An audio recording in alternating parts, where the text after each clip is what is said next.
बिस्मिल्लाहिर्रहमानिर्रहीम। लाखों करोड़ों दुरूद सलाम नबी पाक सल्लल्लाहु अलैहि वसल्लम पर और उनकी आल पर। मैं हूँ कलसूम हाशमी और आप हैं मेरी यूट्यूब फैमिली का हिस्सा। अल्लाह से दुआ है कि आप जहाँ कहीं भी हो खैर खैरियत से हो।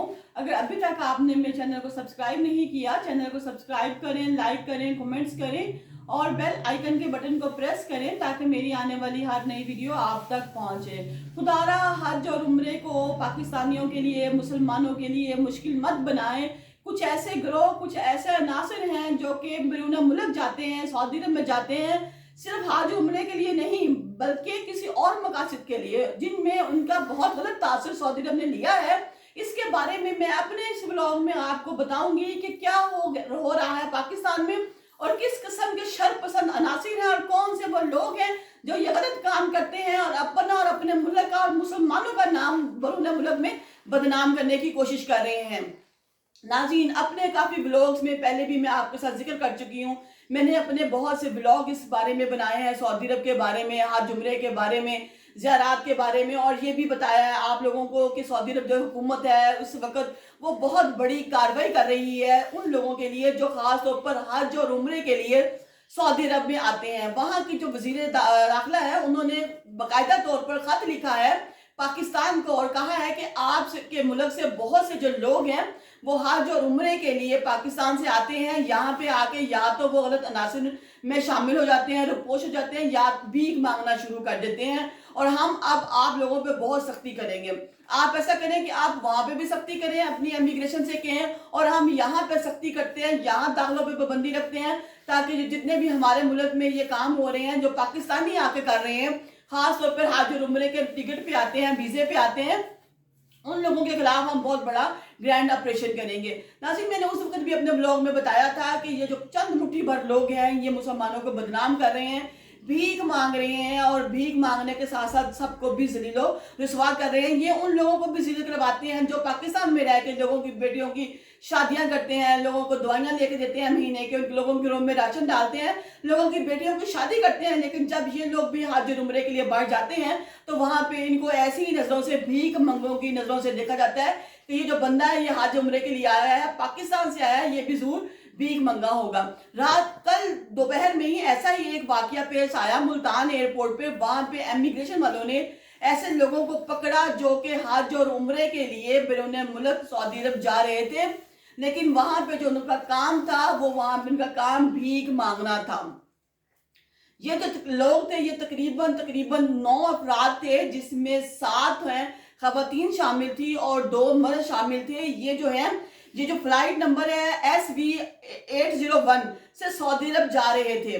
जब ये सऊदी अरब जा रहे थे इनमें तकरीबन 9 लोग थे, जिनमें 7 खवातीन थी। उनमें खवातीन में कनीज बीबी, फाइज बीबी, कलसूम माई, आसिया बीबी, उल्फत बीबी, नाइला बीबी, शाजिया बीबी थी। और जो 2 मर्द गिरफ्तार हुए उनमें खैरात अली और मोहम्मद परवेज थे जो कि सऊदी अरब जा रहे थे उम्रे के वीजे पे, जबकि इनके पास इनके डॉक्यूमेंट्स ही क्लियर नहीं थे।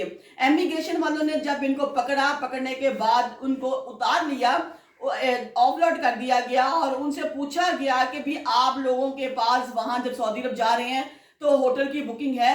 मैंने अपने लास्ट व्लॉग में बताया था कि आपके पास कम से कम 1000 रियाल और होटल की बुकिंग जरूर होनी चाहिए। बेशक आपका बेटा भी वहां पे है, भाई वहां पे है, लेकिन आप लोगों के पास भी इतना सामान होना चाहिए, ये चीजें होनी चाहिए ताकि इमिग्रेशन वाले आपको क्लियर कर सके। जब उनसे पूछा गया कि आपके पास होटल की बुकिंग है तो उनके पास होटल की बुकिंग नहीं निकली। उम्र खराजात जो होते हैं 1000 कम से कम रियाल जो है वो लोगों के पास होना चाहिए। उस मामले में भी उनके पास से कोई रकम नहीं बरामद हुई, कोई रकम नहीं निकली उनके पास से। और वो जो थे अपना जो खाली पासपोर्ट है वो लेके जा रहे थे और इस बात से वहां पे शो हुआ, उनके हुलिये से शो हुआ कि ये लोग वहां पे भीख मंगे के तौर पे जा रहे थे। अदायगी के हवाले से उनसे पूछा गया कि जब अब उम्रे पे जाएंगे तो आप ने कोई ना कुछ तो सीखा होगा ना कि उम्रे पे जाके आपने उम्रा कैसे अदा करना है, तो आप सारी बातों को छोड़ दें। कोई नहीं, आप गरीब हैं, आपके पास अगर रियाल नहीं है, आपके पास अगर होटल की बुकिंग नहीं है, वहां किसी के पास रह सकते हैं, तो आप कम से कम उम्रे की अदायगी के बारे में बता दें कि आप वहां जाके उम्रे की अदायगी कैसे करेंगे। इस बारे में भी जवाब देने से वो कासर थे, उनको नहीं पता था कि अल्लाह के घर जाके खाना काबा जाके वो किस तरह उम्रा अदा करेंगे। यानी कि जितना भी उनसे इमिग्रेशन ने पूछा उसके बारे में वो बताने से, जवाब देने से कासिर थे। बहुत ज़्यादा तफ्तीश की गई, फिर उनको जो है ह्यूमन सर्कल जो है एंटी ह्यूमन सर्कल मुल्तान मुंतकिल किया गया और उनसे कहा गया कि इनके बारे में कानूनी कार्रवाई की जाए, इनको सख्ती से पकड़ा जाए। क्योंकि नाज़रीन मैंने बताया था अपने लास्ट व्लॉग में कि एक जो औरत है, दो औरतें हैं, वो एयरपोर्ट पर पकड़ी गई और जब उनसे पूछा कि आप लोग उम्रे के अदायगी के लिए जा रही हैं, आपके पास तो कोई पैसे नहीं, तो उन्होंने कहा कि जी मेरा बेटा बाहर के मुल्क है और 2022 में मेरा बेटा बाहर गया है, वहीं पे मौजूद है। जब बेटे के बारे में वहां से मालूमात की गई तो पता चला कि जो इसका बेटा है वहां पर भीख मांगने का काम करता था, वो वहां पे भीख मांग रहा है और ये जो दो औरतें हैं ये भी वहां पर भीख मांगने जा रही थी। तो मैंने बताया था कि खुदारा आप ऐसा काम मत करें कि मुसलमानों का नाम बहुत बदनाम हो चुका है, इसको और बदनाम करने की कोशिश मत करें। अब डायरेक्टर जनरल FIA की हदायत पर इन पर सख्त किस्म की स्कैनिंग की जा रही है और कहा जा रहा है कि इनके जो पासपोर्ट हैं वो जब्त कर लिए जाएं और इन लोगों को ब्लैक लिस्ट में शामिल कर दिया जाए।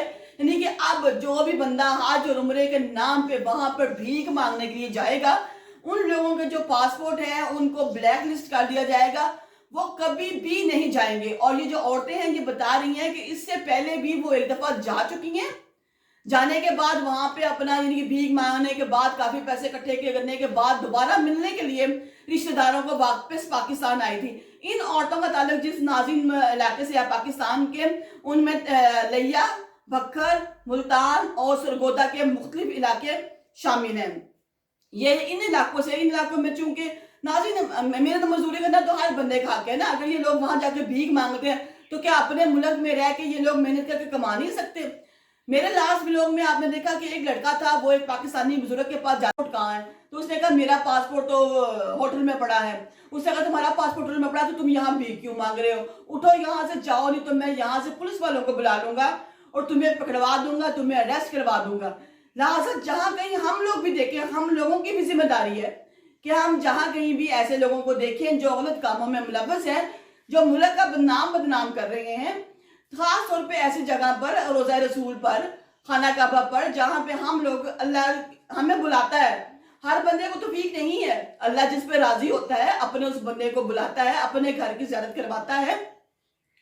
मैं हैरान हूं ये कैसे बदबख्त लोग हैं कि जिनको अल्लाह अपने घर बुलाता है, अपने घर की ज़ियारत के लिए बुलाता है, ये लोग वहां जाके भीख मांगना शुरू कर देते हैं और ये वहां पर इस कारोबार की नमीयत से चाहते हैं, ना कि अल्लाह के घर की ज़ियारत के लिए।